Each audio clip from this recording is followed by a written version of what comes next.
अनेक जगहों पर सदगुरु कबीर साहब ने इस दुख की चर्चा की है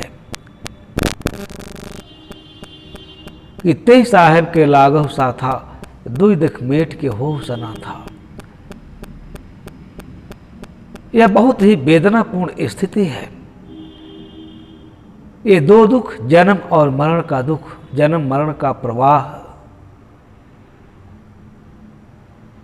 लंबी पुरिया, क्या पता कितने जन्मों से हमारी यात्रा चल रही है, यह कब तक चलेगी। आज इस जीवन यात्रा को समाप्त करने का ये महानतम अवसर मिला है मानव जीवन, लेकिन इसका सदुपयोग सदगुरु के बिना कौन कर सकता है। जीवन में अनेक लोग मिलते हैं बंधुओं, लेकिन सब अभी हम प्रवचन सुन रहे थे, साहब ने एक बड़ी मार्मिक बात कहा एक शायर के माध्यम से। इसलिए बड़े बड़े लोग, बड़े बड़े ऊंचाई पर प्रतिष्ठित लोग इस जीवन को नहीं समझ पाते हैं।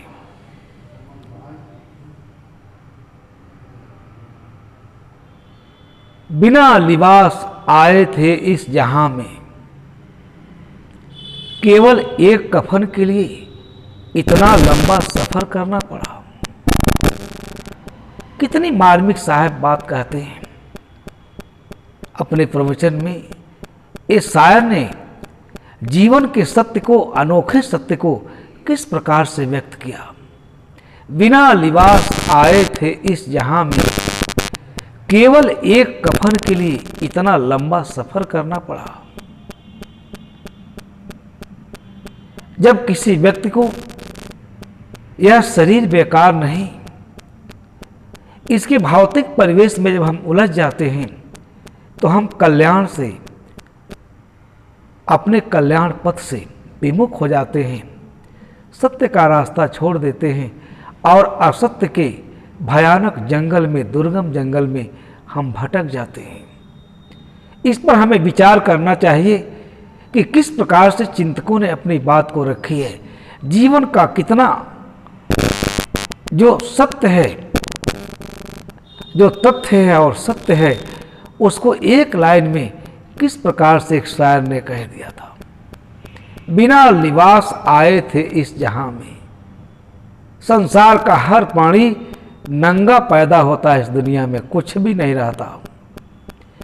लेकिन संपूर्ण जीवन में उद्यमशीलता से उद्यम करके इस संसार में बहुत बड़ी बड़ी उपलब्धियां वो हासिल करता है।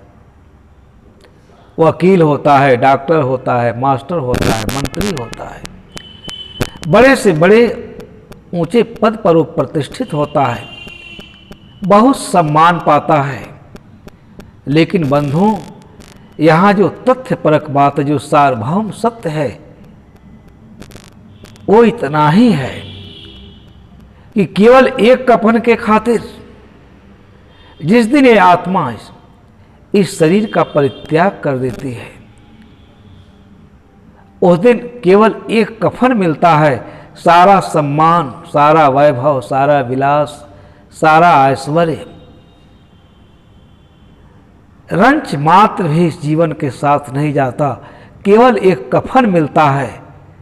कितना मार्मिक बात, हृदय को हिला देने वाला, हृदय को झकझोर के रख देने वाला एक सार्वभौम सत्य उस शायर ने रखा है। केवल एक कफन के खातिर, जिस पर हमें इतना नाज था, इतना अहंकार था, इतना हम प्रमाद में पड़े थे कि सब कुछ मेरा, इसका चिरकाल तक उपयोग करेंगे, जीवन में सुख भोगेंगे, लेकिन मिला एक कफन। यह जगत कितना असत्य है। अगर आदमी इस बात को स्वीकार कर लेता कि नंगा आए थे, नंगा चले जाएंगे, जाएगा कुछ भी नहीं, तो महापाप से इस संसार में बच सकता है। आज हर आदमी, विद्या से संपन्न व्यक्ति भी पद पाकर, प्रतिष्ठा पाकर और जिससे अहंकार पर विजय प्राप्त करना चाहिए, अहंकार उसमें सिर चढ़कर बोलने लगता है। और वो अपने विद्या का, ज्ञान का तो दुर्गत करता ही है। उसके अहंकार में अपने आत्मा का घोर पतन कर देता है। इसलिए साहब कहते हैं, इसी प्रकार समस्त संसार का जो घोर पतन हो रहा है, लंबी पुरिया पाई छीन सूत पुराना खूंटा तेल। उनका आध्यात्म का चिंतन में इतना अमृत रस है कि आदमी जैसे लगता है उसी में अपने को खो देता है। इतनी दिव्य शांति, इतनी अनिर्वचनीय शांति की अनुभूति होती है। बंधुओं, जीवन प्रवाह यहीं तक सीमित और परिमित नहीं है। साहब अपने वाणी में इसको बहुत बढ़िया तरीके से कहते हैं। लंबी पुरिया, यह पुरिया जो शरीर रूपी पुरिया है, जो देह रूपी पुरिया है, जिससे हम कर्म का ताना बाना बुनते हैं, संस्कारों को, जिससे संस्कारों का निर्माण होता है, वो बहुत लंबी है। अनादिकाल से शरीर धारण करना, शरीर का त्यागना, और जिन जिन योनियों में, जिन जिन जन्मों को ये जीवात्मा प्राप्त करती है, ग्रहण करती है, वहाँ महादुख भोगती है। अपने दुख और सुख दोनों को, संस्कारों को लेकर पुनः प्रस्थान करती है। यह जो भवसागर का भारी यातना है, पीड़ा है, इससे उबा हुआ एक ज्ञानी जीव जो गुरु के शरण में जाके गुहार लगाता है कि संसार के तापों से हे सद्गुरु आप ही बचा सकते हैं। मैं अनंत जन्मों में लंबी पुरिया पाई छीन, पाई यहाँ विवेक को कहते हैं। जहाँ विवेक ही छीण है, वहाँ इस जीवन का उद्धार कैसे होगा? कर्म और संस्कारों से हमें छुटकारा कैसे मिलेगा? बंधु, छोटे छोटे दृष्टांत में, छोटे छोटे उदाहरणों से इसे हमें समझना चाहिए। एक लड़की थी, पुराने जमाने की बात है। उसके संस्कार बड़े अच्छे थे। हमारी परंपरा में छोटे अवस्था में ही पहले लोग शादी विवाह कर देते थे, व्यक्ति को सोचने समझने का अवसर ही नहीं देते थे। महाबंधन में बांध देना, बच्चा कुछ भी नहीं समझ रहा है। आज भी ये परंपरा हमारे देश के कुछ जगहों पर आज भी ये देखने को मिलती है। कितना ये दुखद है।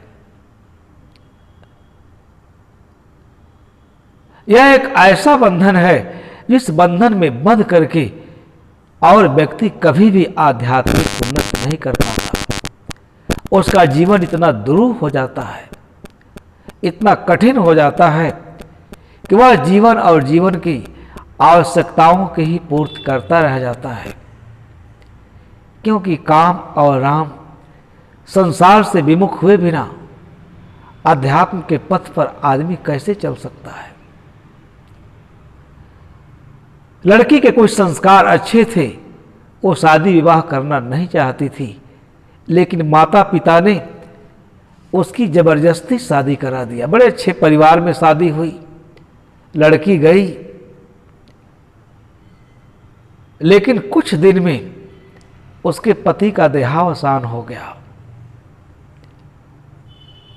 लड़की के अंदर संस्कार बहुत अच्छे थे, जन्म और मरण और इन झूठे संबंधों का उसे परिपक्व ज्ञान था, इसलिए उसके मन पर कोई असर नहीं पड़ा।